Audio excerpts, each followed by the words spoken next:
পড়া হয়, লেখা হয়, বিতর্ক হয়, কিন্তু ভারতবর্ষের খবরটা কি? পশ্চিমবাংলা বাদ দিয়ে ভারতবর্ষ নয়, আবার ভারতবর্ষ বাদ দিয়ে পশ্চিমবাংলা না। ভারতবর্ষ না বাঁচলে পশ্চিমবাংলা বাঁচবে না, আর পশ্চিমবাংলা বাঁচলে ভারতবর্ষ বাঁচবে। ভারতবর্ষের শিল্প যদি না হয়, পশ্চিমবাংলায় যতই কর্মযোগ্য করা হোক না কেন, পশ্চিমবাংলায় শিল্প হবে না। সারা দেশে যদি বেকার থাকে, বেকার বাড়ে ক্রমাগত অন্তহীন, তাহলে পশ্চিমবাংলাতেও বেকার বাড়বে, কমানো যাবে না। কারণ আমরা একটা দেশ,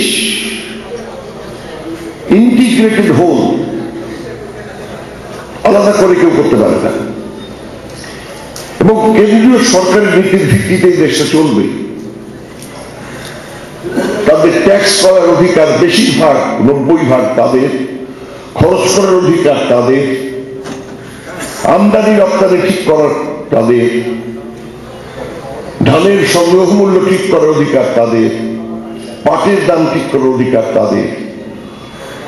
সুতরাং ক্ষমতার কেন্দ্রবিন্দু রাইটার্স নয়, ক্ষমতার কেন্দ্রবিন্দু Delhi, north block, south block.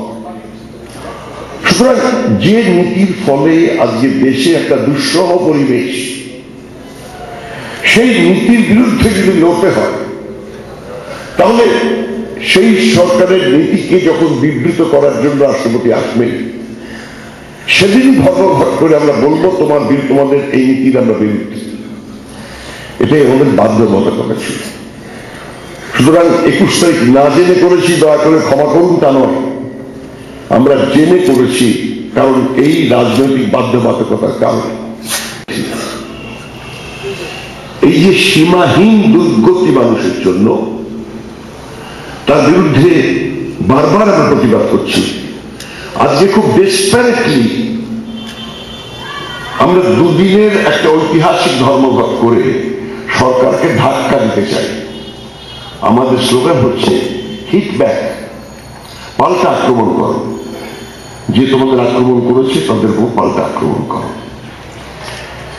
Desperately দুদিনের ধর্মঘটের কল দিয়েছি আমরা, ডেসপারেটলি। আমাদের কাছে কোনো বিকল্প নেই, আমরা অস্ত্র হাতে নিয়ে লড়াই করি না। সুতরাং গণতান্ত্রিক পদ্ধতিতেই লড়তে হবে, এবং গণতান্ত্রিক পদ্ধতিতে লড়তে গেলে ধর্মঘট আমাদের অধিকার, ন্যায়সঙ্গত। তাই দুদিন করছি। অনেকে বলছেন দুদিন করলে ক্ষতি হবে, কখনো দুদিন হয়নি, কখনো জিনিসের দাম থেকে বাড়েনি, কখনো তো সরকার এরকম জনবিরোধী হয়নি, কখনো তো সরকার দেশকে বিক্রি করে দিতে চায়নি বিদেশি পুঁজিপতিদের কাছে, কখনো তো এফডিআই রিটেল ট্রেডে আসেনি, কখনো তো সিঙ্গাপুরে গিয়ে অর্থমন্ত্রী উমেদারি করেননি ভারতবর্ষে এসো তোমাদের খুব বেশি ট্যাক্স দিতে হবে না, কখনো তো 1.5 লক্ষ কৃষক আত্মহত্যা করেনি, কখনো তো একটা শহরে 1 লক্ষ শ্রমিক কর্মচ্যুত হয়নি, যেটা হয়েছে সুরাটে, কখনো তো উৎপাদন কমে যায়নি,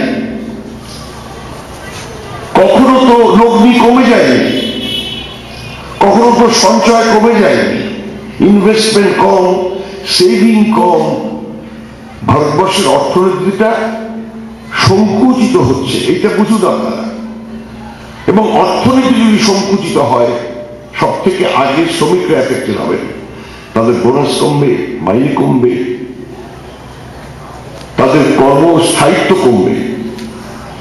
সুতরাং আজকে যে তুলনাহীন সংকট, এই সংকটের উপলব্ধি যাদের মধ্যে নেই, যারা এই সংকটের উপলব্ধি করতে চান না, যারা সারা ভারতবর্ষের চেহারাটাকে দেখছেন না চোখে, শুধু পশ্চিমবাংলা দিয়ে ভারতবর্ষ হবে না, ভারতবর্ষ দিয়ে ভারতবর্ষ। পশ্চিমবাংলাকে বাঁচাতে হলে ভারতবর্ষের জনবিরোধী সরকারি নীতিকে বদল করতে হবে, তা না হলে পশ্চিমবাংলার অগ্রগতি ঘটবে না।